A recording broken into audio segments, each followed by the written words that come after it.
Good afternoon. Jeff Dawson here, Dallas, Texas. A mid-90s muggy June day. And that's the way it's supposed to be. When I walked outside, I was like, man, this baseball weather. Because when these were too cold, we're going to work up a good sweat. We're going to have a great ball game. We're going to know when the game's over that we played our best. When lizard high.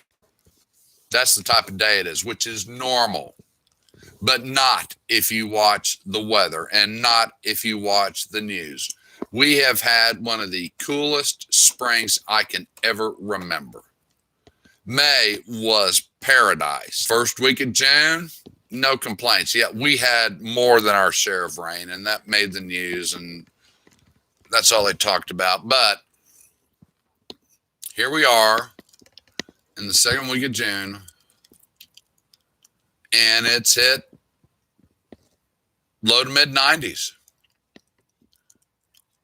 And Chicken Little must be running around yelling out the sky is falling.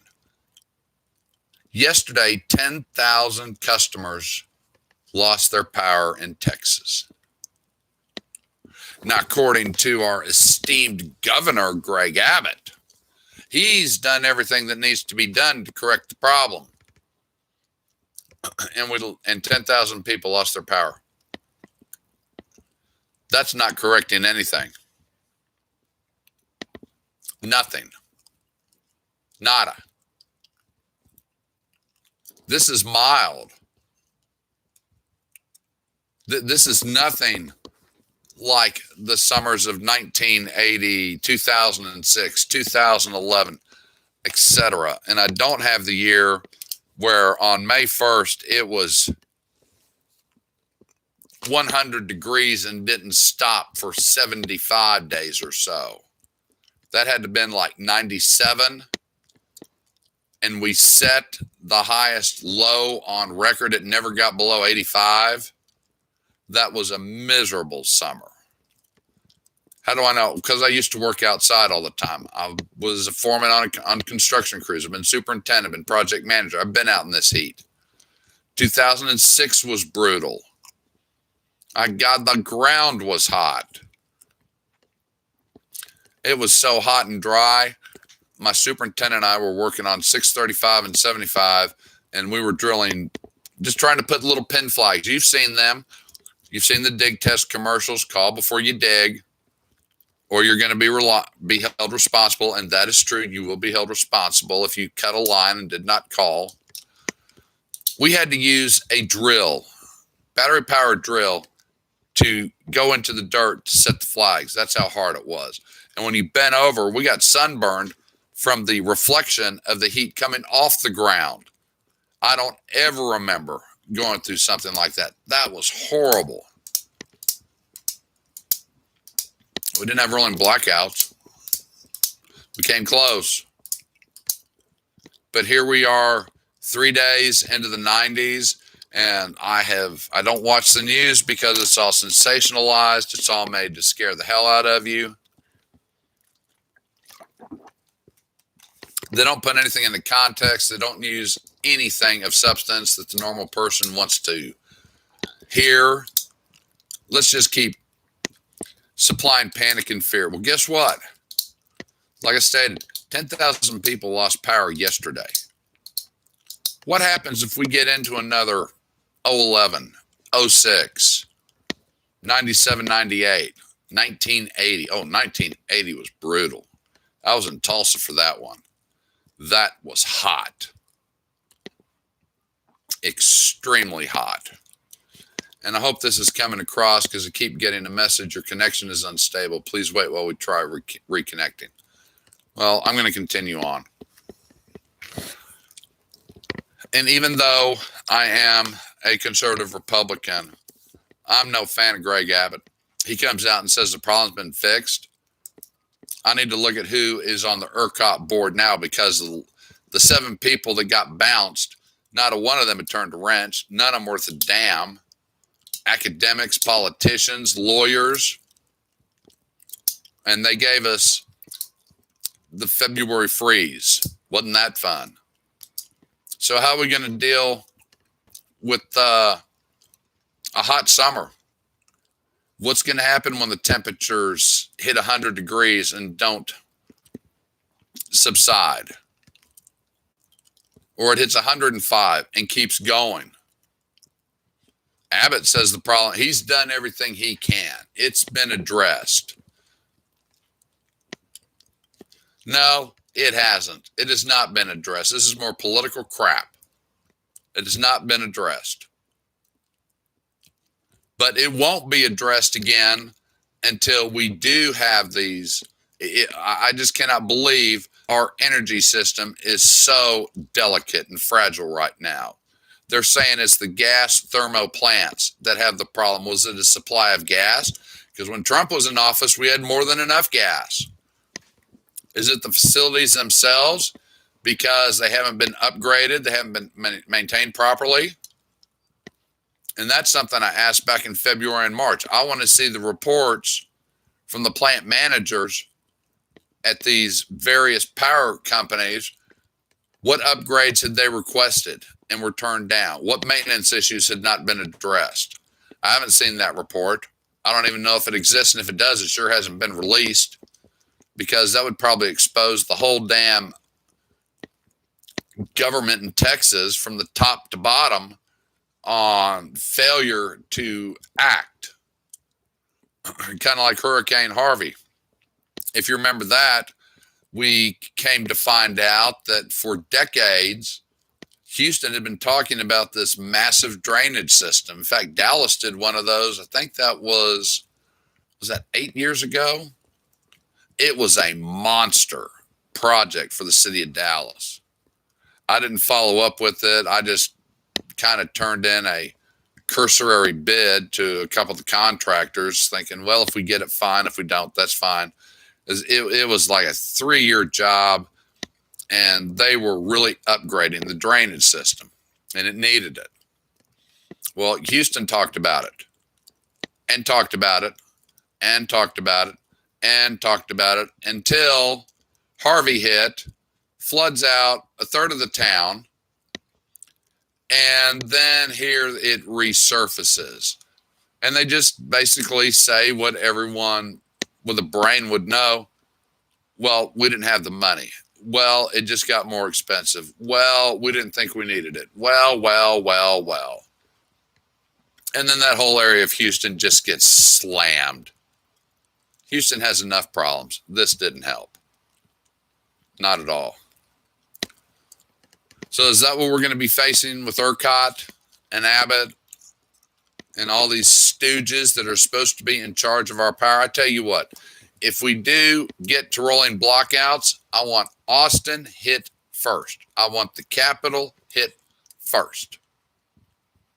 They're going to lose their power. They can't bring in auxiliary generators to run temporary AC units. They can sit there and open the windows and sweat their asses off and say, here it is. The problem has come home to roost. Now you deal with it.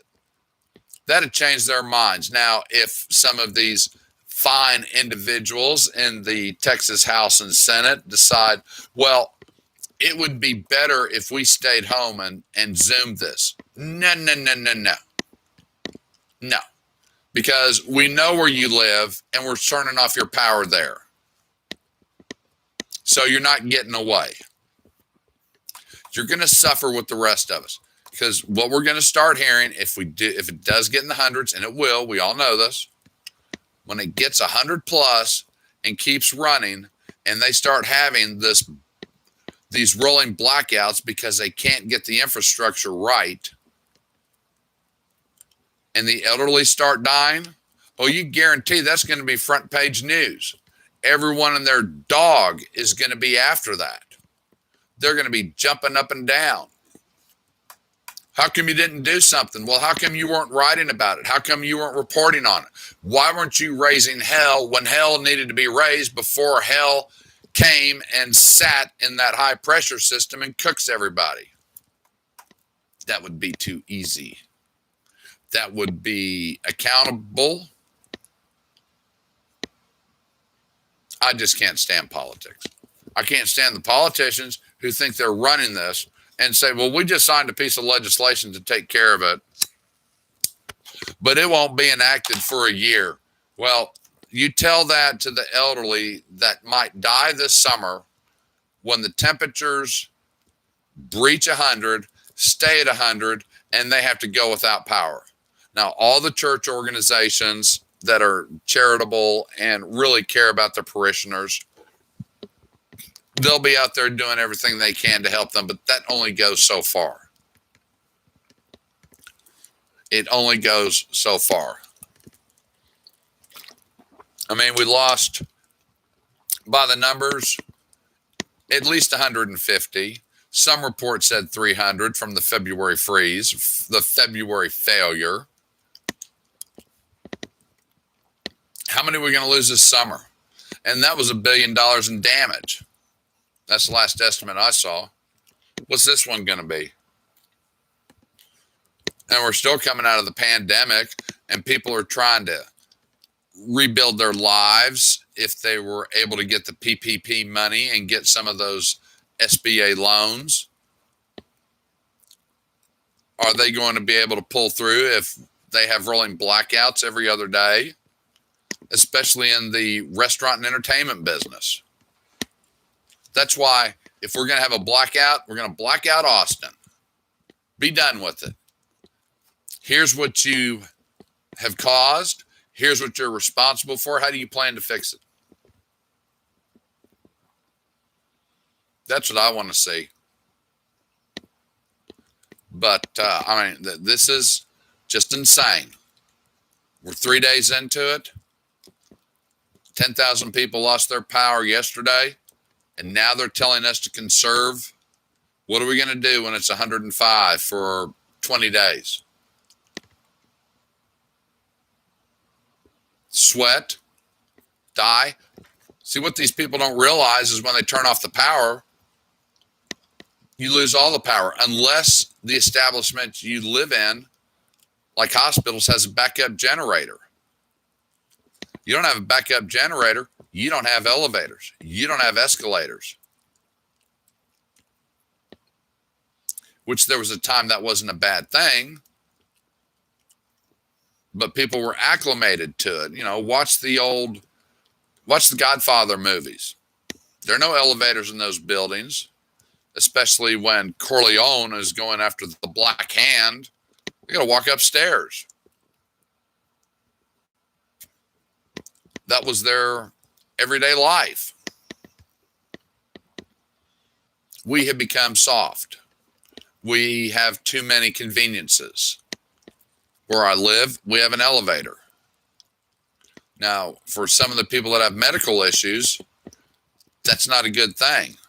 We have people in wheelchairs or scooters. Elevators don't work. They're pretty limited on where they can go. But I'm sure the boys in Austin and the girls haven't thought about that, because that would be thinking ahead. And by God, we can't have that. Well, you better. I mean, this is part 4 of ERCOT. And, you know, like, subscribe to my channel, because this really is how I'm starting to make my living. And spread the word. And raise hell with Abbott and Patrick and the rest of those people who think they are such fine individuals looking out for their constituents. Now, some people might say, well, the population of Texas is exploding. That is correct. However, you don't get to build subdivisions and multifamily housing without the blessing of the city. The city has to approve it, and in the bigger ones, you're going to pay an impact fee. And I'm sure in some of the smaller areas that aren't small anymore, you got to pay an impact fee. Now, I don't know if they're required to get with when the city approves this, if they look at the impact on the grid itself. And if they don't, and if our existing grid can't handle it, then you better stop building. If you're already at capacity and can't handle it, then why would you let 25,000 people a month move into the state? And I mean, there is a lot of subdivision work. There's definitely a lot of new businesses going up. I mean, 380 from McKinney to Princeton, give it another couple of years, it's going to be solid. Because that's where the growth is. Little Elm, north of Denton, north of McKinney and Anna. I saw Anna starting to explode. I guess that was 4 years ago. I haven't been up there lately, but I'm sure it's just going off the wheels. If your grid can't handle what you have, what is the population of Texas? I think 25 million or something. I'd have to pull up my, let's see, do I have that here? Do I still have that spreadsheet up? Let's see. Texas. Where are my glasses? That's population, 29 million.